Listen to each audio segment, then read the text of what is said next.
on parle d'intelligence artificielle. On en parle beaucoup sur ce plateau, c'est évidemment la poussée du numérique, de la transformation digitale. Elle a des implications juridiques et on va en parler avec Desislava Savova. Je l'ai bien dit ? C'est ça, parfait. Écoutez, c'est un bon début. C'est la première fois que vous venez sur le plateau dans notre rubrique. On est ravis de vous accueillir. Avocate associée au cabinet Clifford Chance et experte justement des enjeux technologiques des entreprises en charge des groupes tech qui sont soit en transformation, soit dans le digital et dans l'IA. D'abord, je le disais en préambule, on a beaucoup parlé de la RGPD sur ce plateau, dans notre rubrique. On est bien d'accord, ce n'est pas une nouvelle réglementation RGPD, ce dont on parle. L'IA au risque, c'est pas tout à fait la même chose. Non, c'est pas tout à fait la même chose, vous avez raison, même si en quelque sorte l'IA ou la réglementation en matière d'IA qu'on est en train d'adopter en Europe ressemble à quelques égards au RGPD. Alors pourquoi ? Tout d'abord parce que c'est vraiment une première mondiale en la matière. On l'attendait, mais elle ne venait pas. Et là voilà, la réglementation en matière d'intelligence artificielle, l'Europe a décidé de se positionner en précurseur en la matière et de prendre le lead par rapport aux autres régions du monde. Alors c'est la présidente von der Leyen qui pilote, enfin en tout cas qui coordonne cette... Quelle est la philosophie, quel est l'esprit de cette réforme de l'IA en Europe ? Protéger, ouvrir ? Quel est le... C'est un peu tout ça, protéger, ouvrir, mais surtout doter l'Europe d'un outil stratégique. D'ailleurs, je devrais dire politique, à savoir avoir une réglementation qui est à la fois harmonisée, qui est claire, qui est unique et qui va probablement servir de référence pour le reste du monde. Alors, un autre point important à noter, là, le législateur européen a adopté une approche proportionnelle. Proportionnelle par rapport à quoi ? Par rapport au risque soulevé et par rapport aux tailles des entreprises. Donc c'est une approche assez intéressante et en quelque sorte un peu différente par rapport au RGPD. Desislava, qu'est-ce que ça change pour les entreprises ? Alors évidemment c'est une réforme européenne, elle est en gestation, elle n'a pas encore été évidemment votée, validée, mise en place, mais qu'est-ce que ça peut changer ? Qu'est-ce que ça va changer ?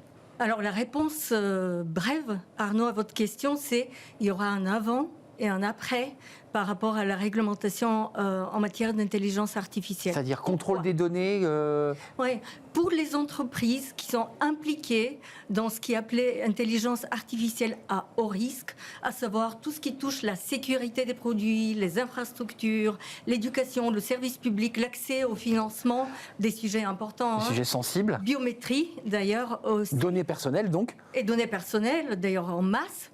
Pour toutes ces entreprises, alors il y a une série d'obligations nouvelles, lourdes et forcément coûteuses, qui concernent plein d'aspects de leurs activités, à savoir la gestion de leur système de risque, la gestion des données, comme vous le disiez, l'homme et le rôle de l'homme, la transparence, des registres d'incidents liés à l'intelligence artificielle.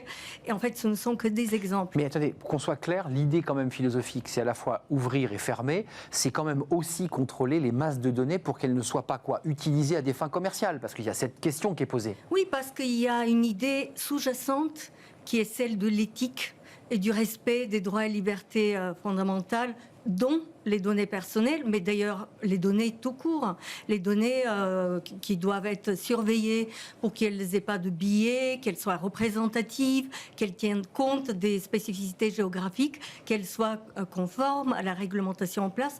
Tout à fait. Mais ça veut dire aussi que l'Union européenne a compris que ces données valaient de l'or. C'était aujourd'hui une marchandise. Oui, ça veut dire que l'Union européenne a mis en avant un de ses principes, à savoir le respect de la vie privée et de l'homme. Mais ça veut dire aussi que l'Union européenne, là encore d'ailleurs, essaye de faire la référence en matière de respect de certaines valeurs fondamentales. Double question, elle est importante. La première, elle est géopolitique. Est-ce que ces nouvelles règles contraignantes, parce que les entreprises commencent à s'inquiéter, voient des avocats en disant « mais ça va me coûter combien ? Qu'est-ce qu'on doit faire ?» Est-ce que ça limite notre innovation à l'égard de la Chine qui repart et des États-Unis qui repartent? Première question. Puis deuxième chose, c'est pas trop lourd pour l'entreprise? Oui, alors première question, il ne faut pas oublier une chose. La question n'était pas est-ce qu'il y aura une réglementation en matière d'intelligence artificielle? La question était qui et quand?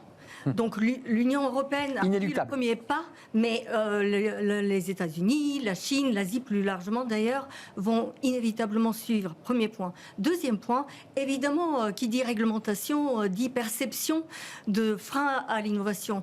Mais c'est tout le contraire en réalité. Si on prend une étude d'ailleurs de la Commission européenne en 2019, montre bien que les entreprises françaises, dont les PME, ont une attente très forte pour une réglementation plus claire, pour plus de certitude, en quelque sorte connaître les règles du jeu.